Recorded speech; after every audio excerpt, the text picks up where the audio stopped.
Alors, je vais commencer par une question. Comment mange-t-on un éléphant? Quelle question? La réponse, c'est par petites bouchées. Alors ça, c'est cette idée que j'ai donnée tout à l'heure de l'escalier. C'est-à-dire quand vous avez un gros obstacle du genre il va falloir manger l'éléphant, eh bien la seule façon de s'en sortir, c'est en découpant en petits. C'est la politique des petits pas, pour évoluer, pour être fluide, plutôt que de, quand il y a un gros obstacle qui nous paraît insurmontable, manger un éléphant, monter de 3 mètres, eh bien la seule façon de s'en sortir, c'est de le découper, soit grâce à des marches d'escalier, soit en faisant des petites bouchées. Voilà, c'est la philosophie générale. Alors, les questions que cette loi nous invite à nous poser, c'est aussi: comment est-ce que j'accueille la nouveauté? Est-ce que je la rejette? Est-ce que je me rigidifie dans mes certitudes? Est-ce que j'ai un regard négatif sur la nouveauté? Ou est-ce que je suis capable de l'accueillir, de voir en elle une opportunité nouvelle et de m'y adapter? Voilà, ça c'est vraiment important de se poser cette question, et non pas de se la poser de façon un peu générale, en termes généraux comme je viens de le dire, mais d'essayer de se rappeler des situations concrètes que nous avons vécues et se dire, eh bien dans telle situation, comment ai-je réagi? Quelle a été mon attitude intérieure et extérieure? Et autre question, comment pourrais-je l'améliorer? Est-ce que j'ai été à l'écoute? Est-ce que j'ai su accueillir la nouveauté? Voilà, dans tous les domaines de la vie. Sachant que notre monde, les bouddhistes le disent et le répètent, notre monde est sous le signe évidemment de l'impermanence. Et la façon de réagir, de répondre à cette impermanence, c'est évidemment la fluidité et l'adaptation. Voilà, et parmi cette fluidité, il y a évidemment le travail sur nos convictions, nos croyances limitantes, qui vont venir nous enfermer effectivement dans une rigidité qui est totalement injustifiée, et deux, qui ôte quelque chose à notre propre vie. Alors, l'un des aspects aussi de cette loi, c'est d'oser, comme j'ai dit tout à l'heure, oser la vulnérabilité. Alors d'abord, je dirais que même dans un cadre relationnel, dans une relation par exemple de couple, une relation amoureuse, oser la vulnérabilité, c'est-à-dire finalement être vrai dans la relation, dans la mesure où c'est accompagné d'une bonne, on va dire, d'une bonne communication, d'une bonne écoute réciproque, c'est une richesse. J'offre finalement à l'autre ma vulnérabilité. Tandis que si je cherche à la masquer ou à la nier, je vais élaborer un comportement, une logique perverse, encore une fois, de déni, et une logique toxique. Donc cette loi, par rapport au fait d'oser la vulnérabilité, m'incite à réfléchir à mes vulnérabilités et à ce que j'en fais dans mes relations humaines. Voilà, donc ça vaut le coup là encore, de prendre un peu de temps, peut-être de prendre une feuille de papier et de noter mes vulnérabilités principales, et de réfléchir, est-ce que j'en parle, est-ce que je suis vrai dans cette vulnérabilité, comment je métabolise entre guillemets cette vulnérabilité dans mes relations. Voilà. Alors, voilà, donc ça veut dire un certain nombre de... Ça peut vouloir dire, est-ce que je suis capable de contacter mes faiblesses? Par exemple, je peux avoir des moments où j'ai une baisse d'énergie et mes comportements s'en ressentiront. Est-ce que je suis capable d'accepter ça, d'en parler aux personnes qui sont en relation avec moi et d'admettre que, bien, ici et maintenant, je suis en position de faiblesse, et donc il y a des choses que je ne peux plus, auxquelles je ne peux pas faire face de façon favorable. Est-ce que, par exemple, si j'ai j'ai une espèce de complexe d'abandon. Est-ce que je suis capable d'en parler, de le reconnaître et de demander à l'autre d'en tenir compte pour ne pas que ça déclenche des réactions excessives, tout ce genre de choses. Est-ce que je suis capable aussi de me remettre en question, de reconsidérer mes choix de vie et de prendre de nouvelles décisions. Voilà, tout ça c'est à mettre dans cette grande boîte qui s'appelle « Oser la vulnérabilité », sachant encore une fois que quand on est dans le déni, quand on communique, quand on n'ose pas communiquer sur son fond de vulnérabilité, on enclenche, d'abord on n'est plus dans le vrai, dans sa vérité intérieure, et on enclenche des logiques perverses, d'autant plus que si je reconnais ma vulnérabilité, en quelque sorte je l'offre à l'autre, dans le cadre d'une bonne communication relationnelle, il y a des chances que l'autre personne en face fasse pareil, et donc nous permettre de construire une relation de couple, par exemple, qui sera beaucoup plus riche, beaucoup plus vraie et beaucoup plus satisfaisante. Voilà.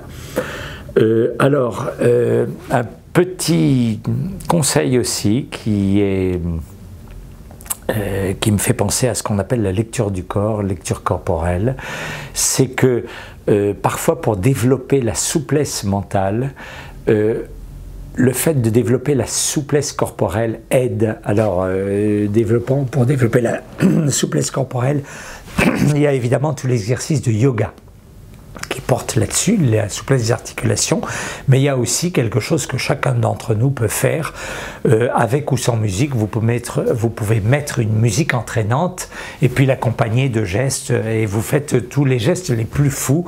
Alors si vous voulez pas qu'on vous prenne pour un fou, vous le faites tout seul dans votre chambre, loin des regards.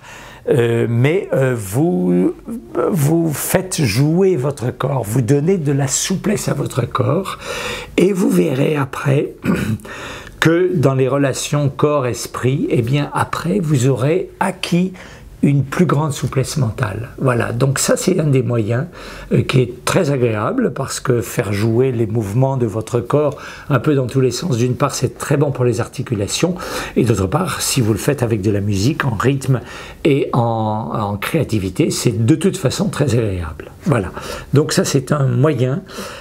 Assouplissez votre corps, vous assouplirez de facto votre esprit. Et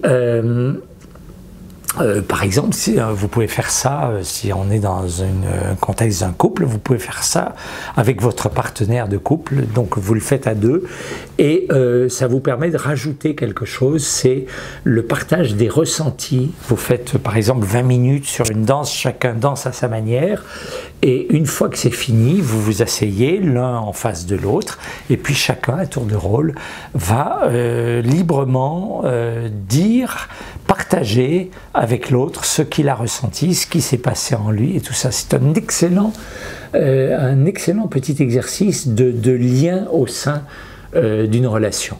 Voilà. Alors, autre chose, on peut se demander, par exemple, vous pouvez vous dire dans la journée qui s'est passée ou dans la semaine qui vient de s'écouler, quelles sont les situations dans lesquelles je me raidis ou je me crispe? À quel moment, soit on m'a dit quelque chose, soit il est arrivé quelque chose qui me déplaît, et bam, je me suis crispé sur moi-même.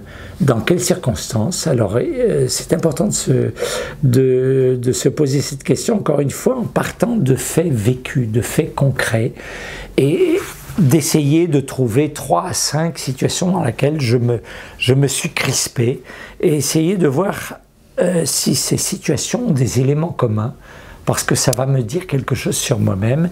Et une fois que j'ai vu dans quelle situation j'ai tendance à me crisper, l'autre question c'est que puis-je faire pour imaginer une décrispation? Alors ça veut dire, essayer de me dire par exemple, au lieu de réagir tel un seul homme en faisant une sale tête, je vais accueillir l'autre personne par exemple pour telle ou telle circonstance avec un sourire. Ça ne veut pas dire que je dis bravo, mais ça veut dire que je vais commencer par accueillir la personne avec un sourire.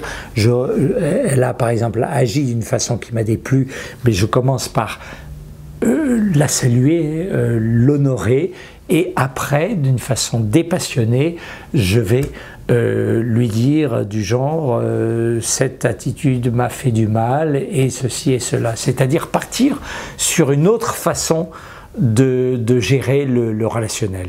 Voilà, imaginez cela en scène et essayez de se dire, eh bien la prochaine fois qu'une telle situation m'arrive, je réagirai différemment. Et au bout d'un certain temps, eh bien l'habitude devenant une seconde nature, peut-être que nous arriverons à décrisper ce genre de situation. Voilà, ça c'est un deuxième exemple. Alors, dernière recommandation, elle est toute bête, c'est dormir. Dormir suffisamment. Quand on ne dort pas assez, quand on dort insuffisamment par rapport à nos besoins, on est facilement à cran, à fleur de nerfs. Voilà, donc déjà, je dois dormir assez, et si je ne dors pas assez, je suis trop stressé. Essayez d'identifier les raisons pour lesquelles j'ai du mal à dormir, j'ai un sommeil agité, un sommeil insatisfaisant, et donc ça nous renvoie à l'hygiène de vie. Mes habitudes, est-ce que je fais un minimum de sport tous les jours?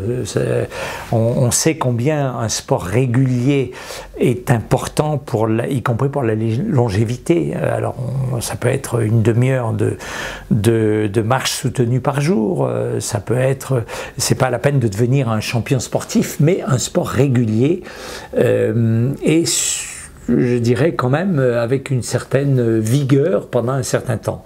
Ça peut être aussi modifier le régime alimentaire.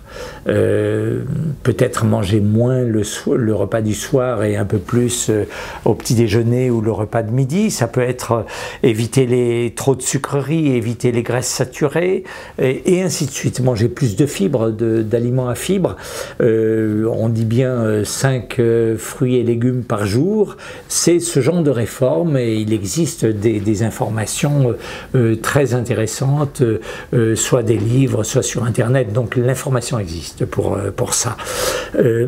Ensuite, voilà, donc l'aspect sommeil, c'est tout bête, mais c'est très important. Alors il y a un autre aussi, un autre aspect qui est important et il faut aussi en tenir compte, c'est que même des personnes, par exemple dans un cadre relationnel, qui s'entendent bien, si elles sont trop longtemps, trop l'une sur l'autre, ça dégénère, comme on dit. Et ça, j'ai connu ça par rapport à mes enfants. J'avais 2 fils qui étaient dans la même chambre, hein. Et au bout d'un moment, l'un ne supportait plus ce que faisait l'autre et inversement. Dès que l'un faisait tomber un stylo par terre, ça faisait un peu du bruit, c'était une occasion de se battre.